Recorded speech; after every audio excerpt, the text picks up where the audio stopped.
Bon, ici on a ajouté une petite partie qui va expliquer l'essai à vide, une autre partie qui va expliquer l'essai à rotor bloqué. Bon, premièrement, dans l'essai à vide, dans la brochure, nous avons un tableau à remplir. On va remplir des valeurs, la tension V1 et 10. On a dit que I10 ça veut dire à vide. Nous avons WA, WB, etc. Il y a des valeurs qu'on doit le constater ensemble dès qu'on lance la manipulation. Bon, l'objectif c'est quoi? L'objectif c'est qu'on va minimiser la tension de stator, la tension d'alimentation qui va alimenter le stator de 380 jusqu'à 30 volts en minimisant par 50 volts. 350, 300, 250, etc. jusqu'à ce qu'on arrive à la valeur de 30 volts pour la manipulation qui est dans la machine asynchrone, elle est déconnectée de l'électrofrein. Et il y a une deuxième manipulation dont j'ai laissé l'électrofrein, c'est-à-dire couplé mécaniquement avec la machine asynchrone. C'est-à-dire, la machine asynchrone, elle est indépendante de l'électrofrein, on arrive à 30, et dans ce cas-là, et dans le deuxième cas, où la machine asynchrone, elle est couplée avec l'électrofrein, juste un couplage mécanique seulement, il n'y a pas on ne va pas exercer un couple résistant seulement, toujours on travaille à vide. Bon, dans ce cas-là, dans le premier cas, on aura une diminution de courant. De 3,80, nous avons 3,75 ampères. Toujours on est à vide, on n'est pas à charge, parce que à charge c'est le seuil maximal c'est 7,8. C'est pas notre cas. Ici, on travaille à charge, à vide, pardon. On minimise la tension, on aura une diminution, de courant, jusqu'à ce qu'on arrive à 0,9 ampères pour 100 volts. Une fois on arrive à 30 volts, on aura une augmentation de 1,34. C'est extraordinaire. Normalement, on aura, dans le même raisonnement, on aura une diminution. Là, l'idée ou bien l'astuce est la suivante. C'est que ici, lorsqu'on minimise la tension, lorsqu'on baisse la tension de 3,80 jusqu'à 30 volts, automatiquement, la vitesse au niveau du rotor, le rotor toujours, il tourne, puisqu'on est à vide, il tourne. Mais la vitesse de rotation, elle diminue parce qu'ils sont proportionnels. À un moment donné, la vitesse diminue d'une façon énorme jusqu'à ce que le glissement, il aura une valeur. Dans à vide, c'est-à-dire à vide, proche du synchronisme, la vitesse de rotation, elle est proche de 1500. Ça veut dire ici, le glissement, il est proche de 0. On a déjà expliqué ça avant. Proche de 0 ici. Par contre, lorsqu'on baisse la tension jusqu'à 30 volts, le glissement augmente. Pourquoi augmente? Parce que là, la vitesse, elle est proche de 0 ici. D'accord? 1500, imaginons 1500 moins par exemple 400 divisé par 1500. Ça veut dire quoi? Ça veut dire au minimum 1100 sur 1500. C'est très proche de 1. Ça veut dire cette branche-là, elle aura une valeur. Elle n'est pas circuit ouvert. L'impédance aura une valeur et on aura un appel de courant. C'est pour cette raison, le courant ici augmente. D'accord? C'est juste, on a minimisé la tension, on aura une diminution de courant en contrepartie jusqu'à ce qu'on arrive à 30.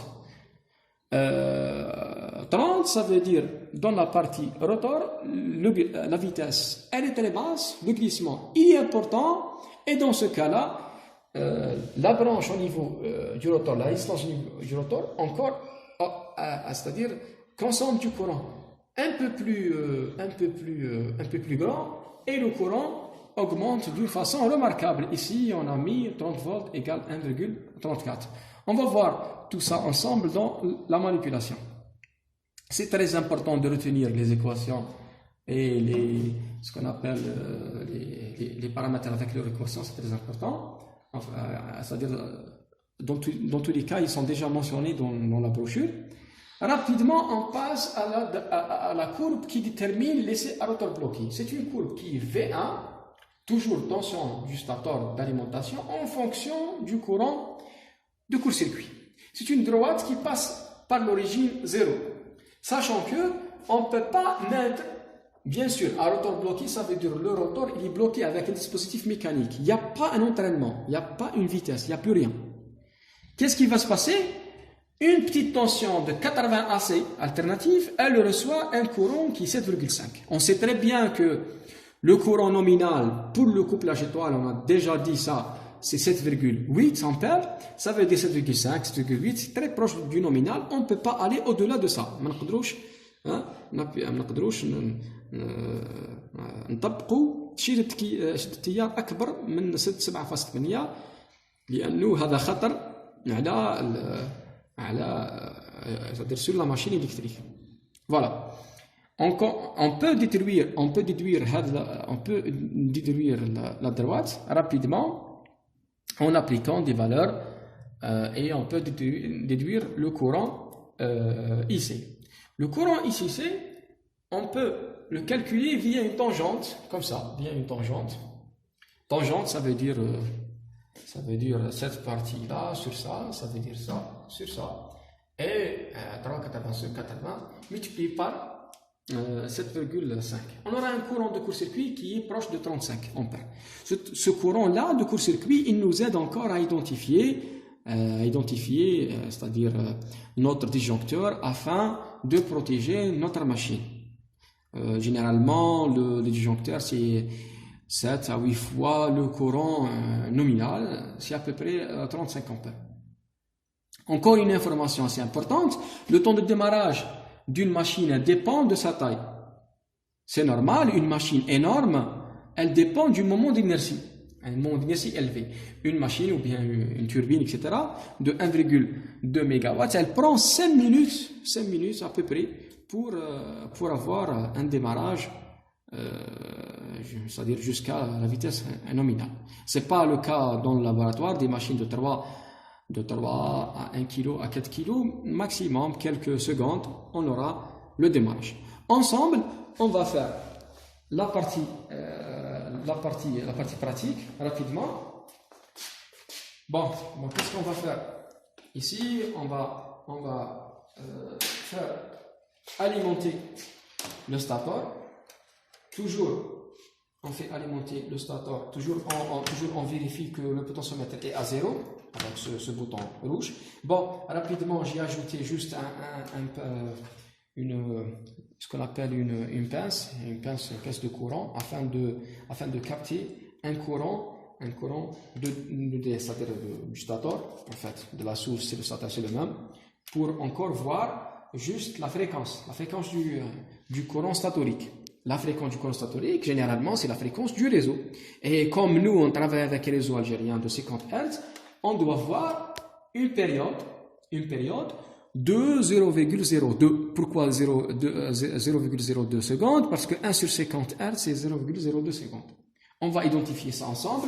Et ça, c'est un courant. Parce que c'est une pince de courant. On ne peut pas visualiser une tension avec une pince de courant. Sachant que la direction est comme ça. Elle est déterminée comme ça. C'est-à-dire, moi, je sais que le câble, il commence de ce point-là, il se termine de ce point-là. Je peux pas faire l'inverse. Je peux pas faire l'inverse. La direction. Je dois faire comme ça. Je dois respecter le sens, c'est-à-dire de la source vers le module de mesure, vers le stator. Le sens est très important. D'accord? Voilà, ça c'est la pince la pince ou bien le capteur de courant. C'est-à-dire qui nous aide à visualiser le courant. On va voir ça plus tard. Ça c'est une pince empirique, et en même temps on peut voir des valeurs réelles, des valeurs numériques de la tension. Juste on a mis ça pour encore confirmer que la tension affichée dans ce module-là, elle est juste. Parce qu'en fait, nous, pour laisser à vide, on va suivre ce tableau-là. Ce tableau-là, il nous aide à identifier l'essai, c'est-à-dire l'essai à vide.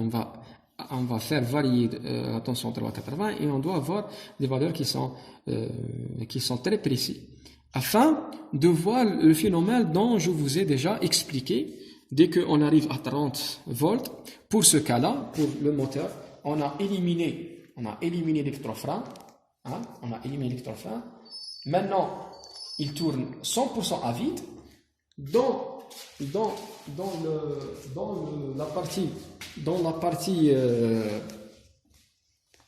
Dans cette partie-là, c'est une machine asynchrone qui est couplée avec l'électrofrein. C'est-à-dire, au lieu d'avoir une tension de 30 volts, on augmente un peu 50 volts. Pourquoi j'ai dit ça? Parce qu'il y a un moment d'inertie.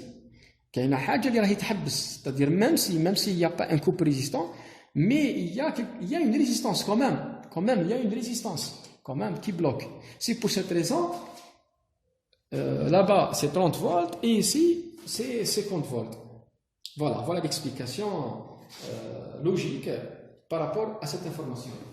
Alors, on commence rapidement par, je vais mettre cette brochure là. Alors, on commence par toujours la voie B. Toujours. On va faire start. On va activer la voie alternative comme ça. Et on doit faire augmenter la tension. Ici, je vais allumer. J'ai utilisé 2 phases. Ici, le sens, c'est pas assez important puisque c'est alternatif. Je vais mettre V dans la phase 1 et COM dans la phase 2, ou bien l'inverse, c'est la même chose, c'est kiff. Sachant que dans la tension continue, c'est pas la même chose. Cette pince-là nous aide à identifier, à mesurer les tensions continues et les tensions alternatives calibre de 750, continu 1000, etc. Identifier les résistances, assurer la connexion des composants, etc. Et ici, c'est des calibres de courant qui sont alternatifs, qui ne sont pas continus. Voilà, il faut bien voir les différents schémas. Ça c'est alternatif et ça c'est tension continue et alternative en même temps. Voilà, j'ai oublié que ce terme-là nous aide à identifier la continuité. Parfois, on aura un câble qui est coupé. Lorsque je mets les deux fils ici, je fais cette borne-là, elle va pas sonner puisqu'il n'y a pas une continuité. Dès que le câble il est bon, elle va sonner, elle nous donne une résistance. Si je mets ça, je dois voir une résistance. Un câble qui est coupé, la résistance c'est une valeur à l'infini. Voilà. Quelques informations qui nous aident. Voilà. Je vais mettre AC puisque nous sommes dans une tension AC et je vais confirmer. Dès qu'on arrive à 380, je vais confirmer que la valeur elle est bonne aussi ici, parce que c'est un instrument qui est très récent par rapport à celui-là. C'est juste pour une confirmation, en même temps pour l'étudiant qu'il apprend des choses qui sont nouveaux. Cet instrument-là, c'est nouveau par rapport aux années précédentes. On n'a pas utilisé celui-là dans les années précédentes. Même pour l'oscilloscope et pour la pince. La pince empirique ou bien le capteur électrique, on n'a pas fait ça les années précédentes, c'est un plus. Chaque année, on va essayer d'améliorer. Rapidement, on va faire augmenter la tension, on va faire activer. Voilà, nous avons AC, tension alternative, bon, presque 0, c'est pas grave. 7 volts, on va augmenter et on voit très bien l'arbre qui va tourner rapidement. Le sens, il est bon, dans le même sens que le producteur ou bien le fabricant a mis dans cette carcasse, c'est-à-dire nous sommes dans la bonne voie. On voit bien que 36, ici ça affiche à peu près 37, 38, à peu près c'est la même valeur. Une petite erreur. Cet appareil nous aide à identifier la vitesse. Il s'appelle Digital Tachymeter. Hein, c'est une génératrice tachymétrique digitale. Voilà. Le principe de base, c'est un principe de laser. On doit mettre ça on va appuyer sur ce bouton-là pour voir la vitesse. on aura 1261 RPM, c'est revolution per minute, ou bien c'est tours par minute. Bon, on augmente rapidement la tension jusqu'à ce qu'on arrive à 380, on doit suivre le tableau, 380. La vitesse augmente en contrepartie.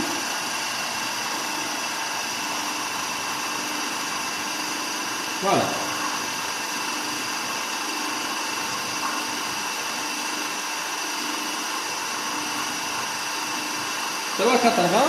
Il y a une erreur de pratiquement de 5 volts. 5 volts, ça par rapport à ça. D'accord? Vous pensez que c'est clair? Bon, c'est pas grave. Ça prouve que l'appareillage il est un peu ancien. Il a été utilisé la première fois en 1993. C'est normal. Il y a un problème d'étalonnage. Bon, on va voir la vitesse ici, en temps réel. La vitesse en temps réel, c'est 1495. 1495. Il y a une erreur de 5 tours par minute par rapport aux vitesses synchronisme. Elle est très proche du synchronisme. Bon, qu'est-ce qu'on va faire? On va faire alimenter l'oscilloscope numérique qui contient 2 chaînes. Nous avons une chaîne. Nous avons un bouton qui va identifier. Bon, on doit allumer le capteur de courant comme ça, et on peut visualiser le courant. Le courant, on va augmenter l'amplitude comme ça avec ce potentiomètre. Ce potentiomètre peut nous aider à faire augmenter ou bien à faire diminuer, c'est-à-dire ici on joue avec l'axe Y et ici on peut jouer sur l'axe X, c'est-à-dire le temps. Ici c'est le temps et ici c'est l'amplitude. Bon, on peut voir que nous avons 2 carreaux, un carreau ici et un carreau ici. Nous sommes dans la chaîne numéro 2, chaîne numéro 2, chaîne numéro 2, d'accord? Chaîne numéro 2. Ça c'est la chaîne numéro 1. Voilà. Une, c'est la bleue. Je vais la désactiver pour voir. Voilà. Chaîne numéro 2, nous avons 2 carreaux. Le calibre, c'est 1 carreau par 500 millivolts. Bon, l'affichage c'est millivolts, mais normalement, c'est 1 milliampère. Parce que c'est un capteur de courant ici. C'est un capteur de courant. Voilà. Nous avons pratiquement 1 ampère. Nous avons pratiquement 1 ampère.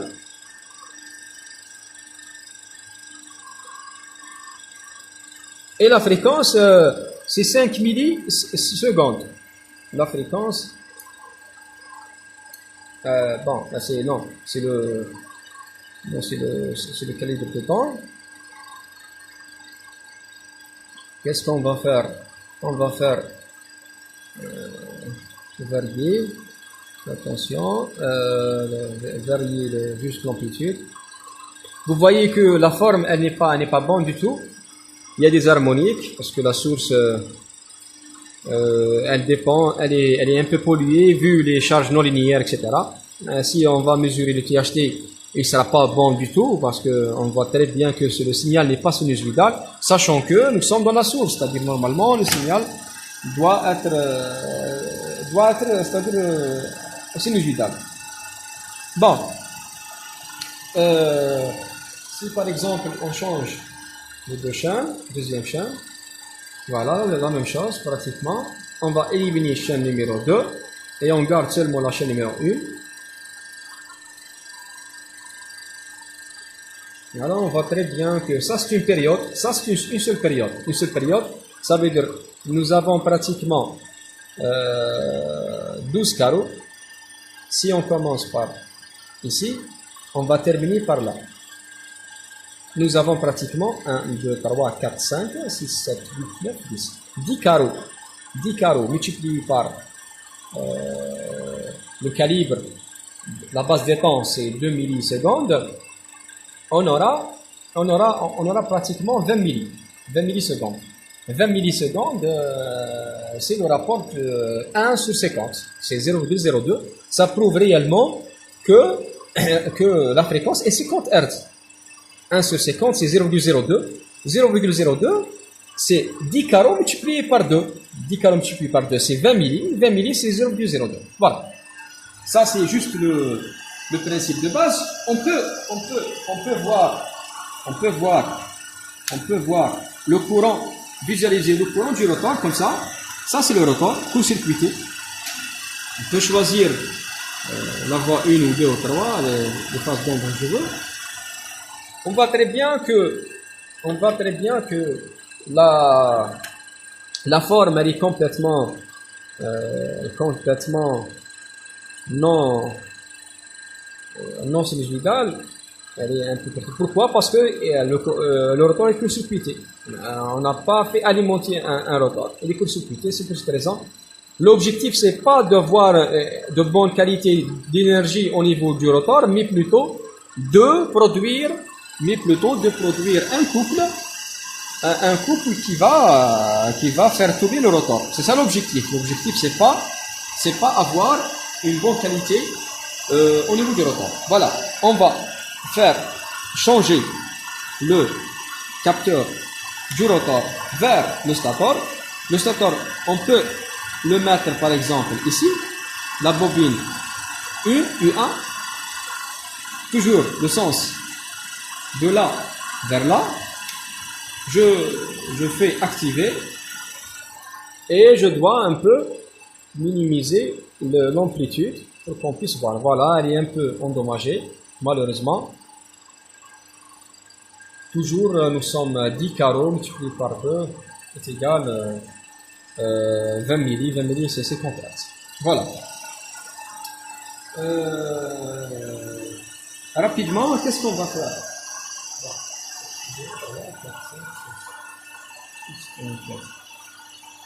C'est bizarre.